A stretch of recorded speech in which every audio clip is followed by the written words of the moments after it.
Hello guys, welcome back to my channel. So అది నీ వల్ల కాదు, ఎందుకురా దాన్ని ఎంబడి పడతాను అంటే నేను చేస్తా. నేను గెలిచేదాకా ఆ పని అయ్యే వరకు నేను చేస్తా. ఆ మొండితనం అవసరం. ఇంకోటి, ఆ తప్పు ఉన్న మన బంధువులపై, మన రిలేషన్ల, మనకు దోస్తుల పైన, మనకు ఏదైనా నేర్చుకునేటప్పుడు నాకు అన్నీ తెలుసులే, నువ్వేది నాకు చెప్పేది, ఆ మొండితనం ఉండద్దు. మనిషికి మొండితనం అవసరం. అది సిచ్యువేషన్ బట్టి, ఆ ప్రాబ్లం బట్టి మొండితనం ఉండాలి. మొండితనంలో గెలిచిన వాళ్ళకు ఎందరో మహానుభావులు మొండితనంతో జీవితాన్ని నాశనం చేసుకున్నారు. ఎందరో మూర్ఖులు. మూర్ఖులు అని ఎందుకంటే రిలేషన్షిప్ని ఆ మొండితనంతో బ్రేక్ చేసుకున్నారు. అందుకని మొండితనం ఉండాలి, కానీ మొండితనం సిచ్యువేషన్ తగ్గట్టు నువ్వు ఫాలో కావాలి. నాకు అన్నీ తెలుసు, నువ్వేంది చెప్పేది, నాకు తెలియదా, నా జీవితం మీద నాకు తెలియదా, ఈ మొండితనం వద్దు. ఆ మొండితనం వల్ల నువ్వే నష్టపోతావు, వేరే వాళ్ళు నష్టపోరు. జీవితంలో పెళ్ళం మొగుళ్ళు, అన్నదమ్ములు, అక్క చెల్లెళ్ళు, బాబాయ్ పిన్నులు, బంధువులు, చాలా అహంకారం పనిచేయదు అక్కడ. ఆ మొండితనం రిలేషన్షిప్లా, రిలేటివ్స్లా నీకు మొండితనం పనిచేయది. చెయ్యి ఎప్పుడు, నీ వర్క్ మీద, నువ్వు చదివే జాబ్ మీద, నువ్వు చేసే బిజినెస్ మీద. అప్పుడు నీ మొండితనం గట్టిగా ఉంటుంది, ఆ మొండితనం గెలుస్తుంది. కానీ బంధువుల మీద, రిలేటివ్స్ మీద, రిలేషన్షిప్ మీద నీ మొండితనం గెలవది. మొండితనంతో పెద్ద పెద్ద యుద్ధాలు, పెద్ద పెద్ద రాజ్యాలు పడిపోయినాయి. నువ్వెంత చెప్పు. కొన్ని మొండితనం వల్ల కొన్ని రాజ్యాలు గెలిచాయి. అన్నిటి మీద చూపెట్టకు మొండితనం.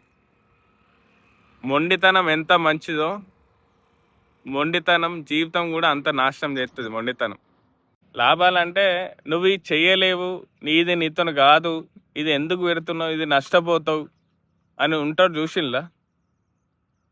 వాడిని నువ్వు ఎన్నన్నా కానీ ఇది నేను చేస్తా అని మొండితనంతో చేస్తాడు చూసినావా, అది నష్టపోయినా, ఏం చేసినా, ఏమైనా కానీ మొండితనంతో సాధిస్తాడు. ఆడు మొండోడు రా అంటాడు చూసినావా, వాడు మొండోడు. అదే ఇంకోడు నష్టం గురించి మాట్లాడుకుందాం మనం. ఒక దోస్తుల దగ్గర చిన్న గొడవ అయింది. చిన్న గొడవ అయితే వానికి నేను ఎందుకు సారీ చెప్పాలని, వాంది తప్పు ఉన్నా లేకున్నా నేను ఎందుకు సారీ చెప్పాలని పోతాడు చూసినావా, వాడు ఇంకో మొండోడు. ఎవరు నష్టపోతాడు? ఒక మంచి ఫ్రెండ్ను కోల్పోతాడు. ఫ్రెండ్ ఈక్వల్గా నడిపేవాడే అసలు మొండితనముడు నన్ను అడుగుతాయి. ఎందుకంటే రిలేషన్షిప్లో మొండితనం పనిచేయదు, వర్క్లో మొండితనం పనిచేస్తుంది. ఆఫీస్లల్లా, దేంట్లోనన్నా, బిజినెస్లల్లా, స్పోర్ట్స్లల్లా ఈ పని నేను ఎందుకు చేయగలగా, ఇది ఎందుకు నేను చెయ్యలేను అంటారు చూసినా, వాడు చేసి చూపెడతాడు. ఆ మొండితనం పనిచేస్తుంది. రిలేషన్లో నేను ఎందుకు సారీ చెప్తా, 5 సంవత్సరాలు 20 సంవత్సరాలు తోడు బుట్టోళ్ళు కూడా విడిపోతారు. ఆఫ్టర్ ఆల్ ఒక సారీ చెప్పడానికి ఏమవుతుంది? కాళ్ళ మీద వాడి దండం పెడితే ఏమైనా మునుగుతుందా? ఏమైనా చచ్చిపోతావా? చచ్చిపోవు కదా. మరి సారీ చెప్తే ఏమవుతుంది? రక్త సంబంధాలు కూడా విడిపోతాయి ఈ మొండితనంతో. ఎక్కడ పడతా నా క్యారెక్టర్ ఇంత, నేను వర్క్లో అయినా కానీ, నేను రిలేషన్షిప్లో అయినా కానీ నేను ఇంతే, నా మొండితనం ఇంతే అన్నాడు అనుకో, వాడు భవిష్యత్తులో బాగుపడడు. చరిత్రలో లేదు. రాజ్యాలే కూలిపోయినాయి, నువ్వెంత, నీ మొండితనం ఎంత?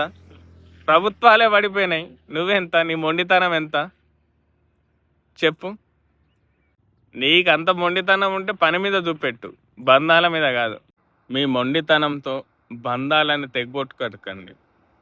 వీలైతే వెళ్ళి మాట్లాడి క్షమించమనండి, కాళ్ళ మొక్కండి, మాట్లాడేదాకా విడిచిపెట్టకండి.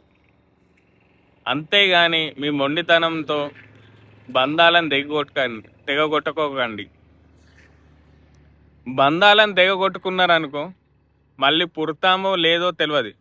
కాకపోతే ఆ మొండితనంతో మంచి బంధాలని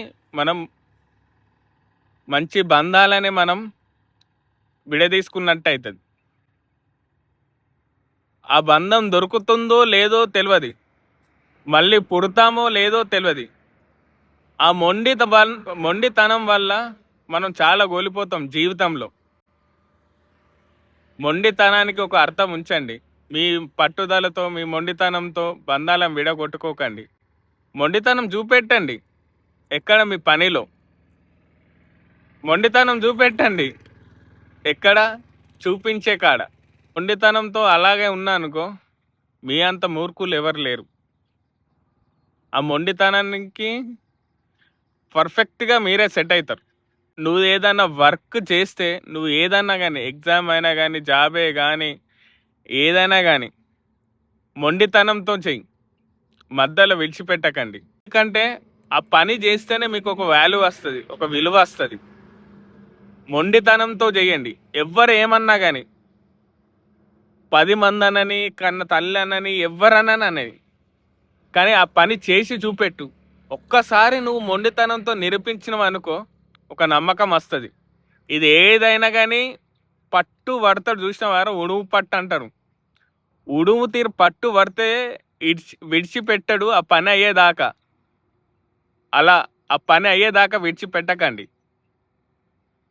ఆ ఒక ఇంపాక్ట్ క్రియేట్ చేయండి మీరు. మీ మొండితనంతో చూసే వాళ్ళకి పిచ్చెక్కిపోవాలి. అరే ఇది ఒక్క పని పడితే ఆ పని వెనుక ముందు ఏది చూడడు, కష్టం సుఖం ఏది చూడడు. అయ్యేదాకా మొండితనంతో వాడు పని చేసుకుంటూనే ఉంటాడు, సాధిస్తాడు.